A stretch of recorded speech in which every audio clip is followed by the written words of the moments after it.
Olá, eu vou fazer aqui uma breve explanaçãozinha do conteúdo que iremos trabalhar, que é a interação gênica e pleiotropia, e estarei botando material de suporte para vocês.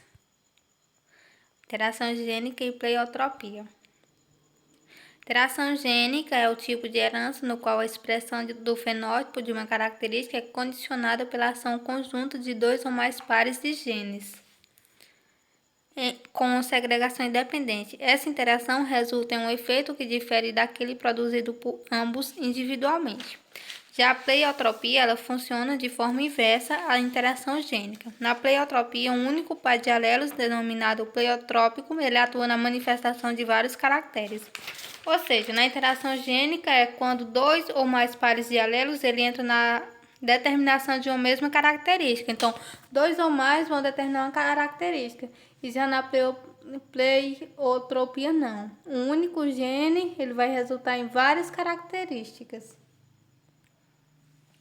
A interação gênica. Os genes em interação podem estar ou não no mesmo cromossomo.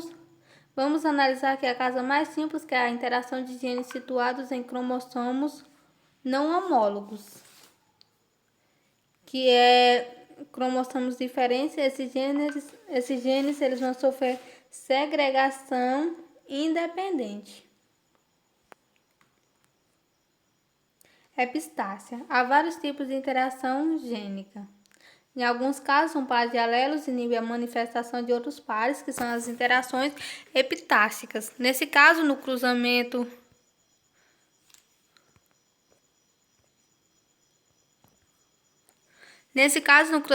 de dois indivíduos duplo heterozigoto aparece proporção fenotípicas, como 9, 3 e 4, ou 12, 3, 1, ou até mesmo 9 e 7. Em outros, a proporção fenótipa que aparece nesse cruzamento lembra do hibridismo. De 9 aparece 3, de 3, 1, que são as interações não epistásticas. No entanto, no de hibridismo, essa proporção se refere à combinação de duas características, enquanto na interação a proporção ela se refere à variedade de características, ambas, como veremos no caso das cristas das galinhas, que a gente vai ver aqui um exemplozinho.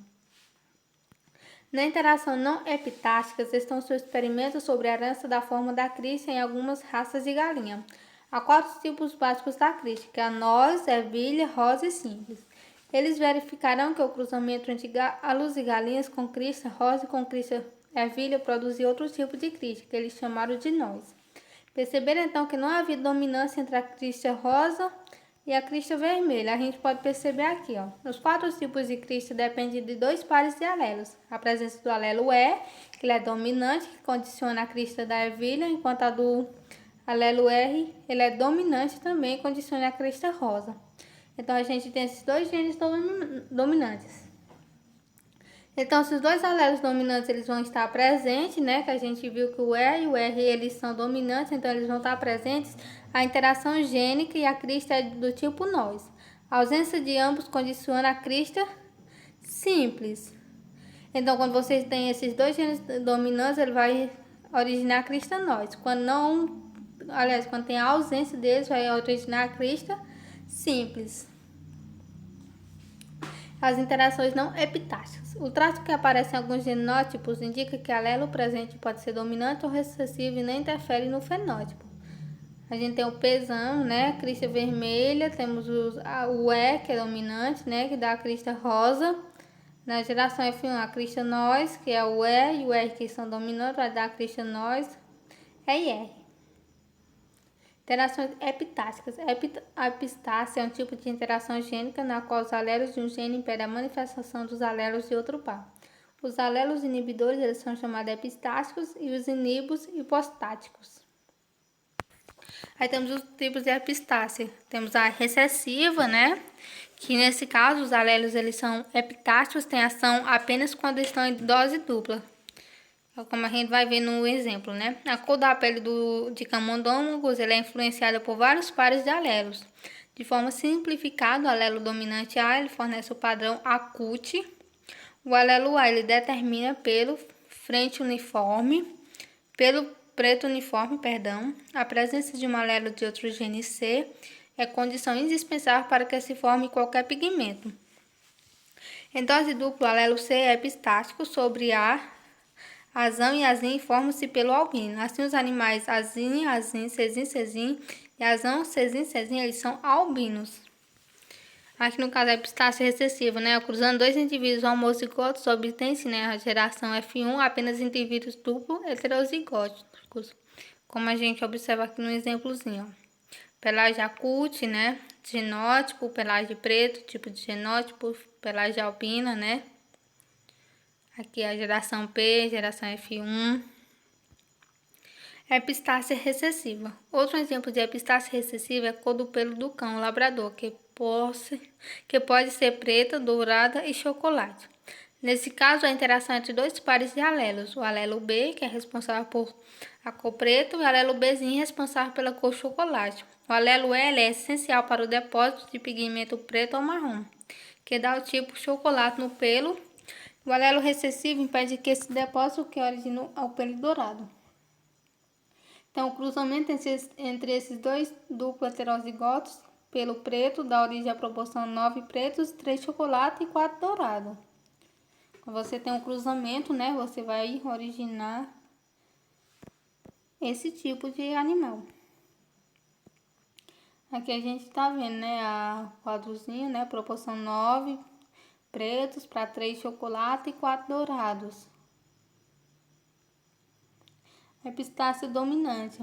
Ocorre quando a presença de apenas um alelo dominante é suficiente para impedir o efeito de um alelo de outro gene. Um exemplo de epistácia dominante é o que acontece com a cor das penas em certas raças de galinha.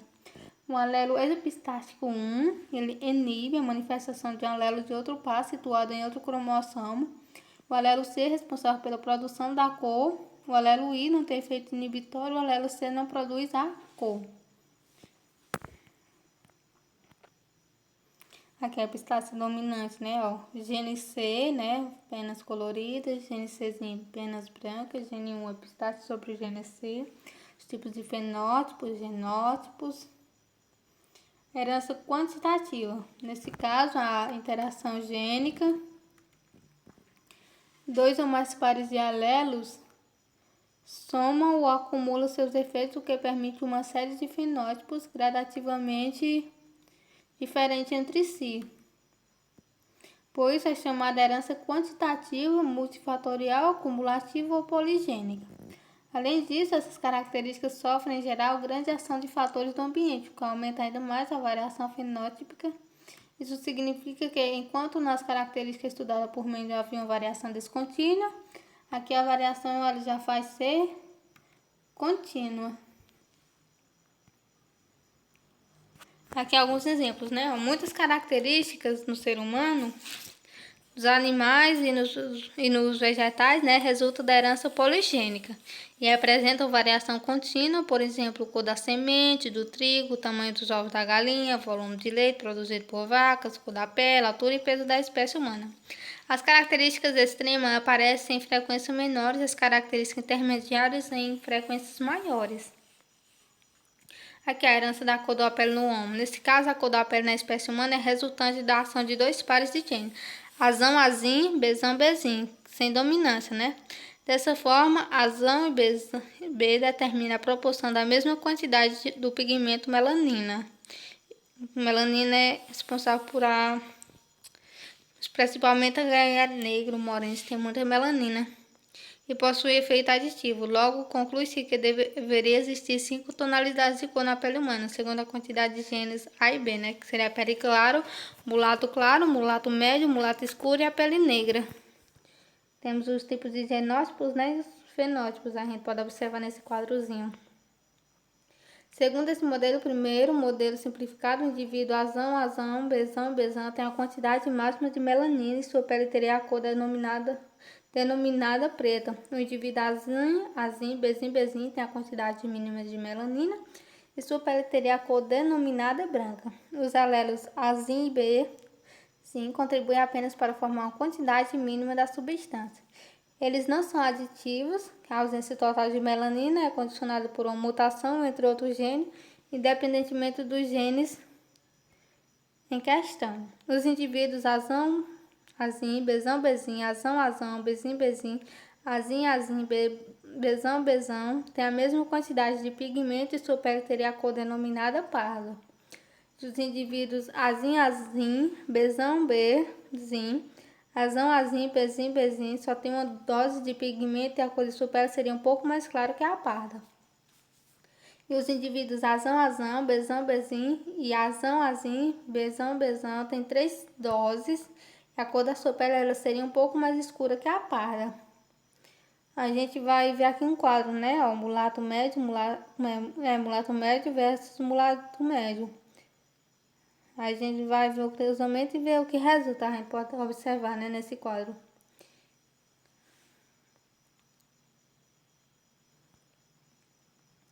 A pleiotropia é a denominação utilizada para definir o estado de um gene quando possui mais de uma atuação sobre o fenótipo. Ou seja, é um mecanismo genético controlador de várias características a partir da expressão de um único gene. Os processos pleiotrópicos ocorrem com frequência nas espécies, contudo, para facilitar a compreensão, não é mencionado didaticamente, sendo cada genótipo estudado de forma isolada. Aqui, ó, a pleiotropia, né? Na espécie humana, o exemplo típico da pleiotropia vem observado a fenilcetonúria, conhecida por uma falha cromossômica responsável pela tradução de uma enzima que metaboliza o aminoácido fenilalanina, presente no fígado, provoca diversos danos ao organismo, diminuição da quantidade de pelos, efeitos sobre a pigmentação da pele e redução da capacidade intelectual.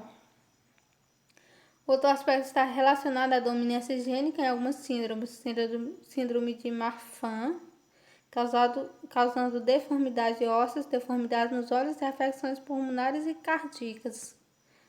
A gente vê aí, ó, dificuldade de visão, tórax afundado em funil, ancas largas e saídas para a frente, dedos, braços e pernas longos. Assim a gente chega, né, sobre a explanaçãozinha. Eu vou deixar aqui uns vídeos também que vai ajudar vocês a entender melhor o conteúdo.